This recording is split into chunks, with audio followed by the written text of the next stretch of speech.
আউযু বিল্লাহি মিনাশ শাইতানির রাজিম বিসমিল্লাহির রহমানির রহিম। আসসালামু আলাইকুম ওয়া রাহমাতুল্লাহ।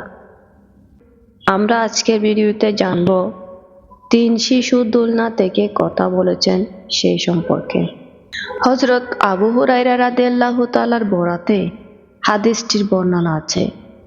তিনি নবী সাল্লাল্লাহু আলাইহি সাল্লামের কাছে ঘটনাটি শুনেছেন। 3 শিশু দোলনা থেকেই কথা বলেছেন।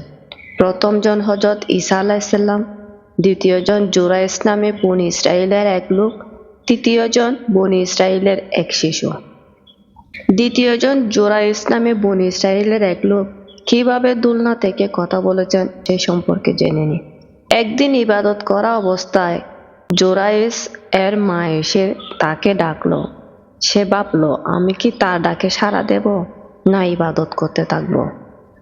মা বলল, হে আল্লাহ, ব্যভিচারিণীটির মুখ না দেখা পর্যন্ত তুমি তাকে মৃত্যু দিও না।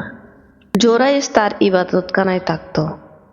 একবার তার কাছে এক নারী এলো, তার সঙ্গে কথা বলল, কিন্তু জুরাইস তা অস্বীকার করলো। তারপর ওই নারী এক রাখালের কাছে গিয়ে তার মনোবাসনা পূর্ণ করলো। পরে একটি পুত্র সন্তান প্রসব করলো। তাকে জিজ্ঞাসা করা হলো, পুত্র সন্তানটি কার? নারীটি বলল, জুরাইসের। লোকেরা গিয়ে তার ইবাদতখানা ভেঙে দিল। জুরাইস তখন উজু সেরে ইবাদত করলো।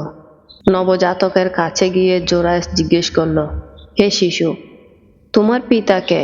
শিশুটি জবাব দিল, সেই রাখাল।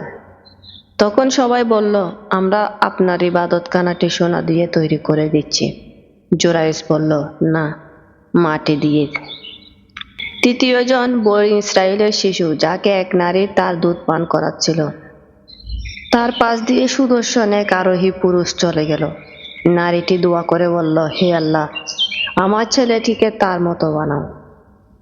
শিশুটি তার মায়ের স্তন ছেড়ে দিয়ে তার দিকে মুখ ফেরালো, বলল, হে আল্লাহ, আমাকে তার মতো করো না। বলে মুখ ফিরিয়ে শিশুটি আবার স্তন পান করতে লাগলো। সেই নারীর পাশ দিয়ে একটি দাসী চলে যাওয়ার সময় বলল, হে আল্লাহ, আমার সন্তানকে তার মতো করো না। শিশুটি তৎক্ষণাৎ মায়ের স্তন ছেড়ে দিয়ে বলল, হে আল্লাহ, আমাকে তার মতো করো। মা বলল, কেন?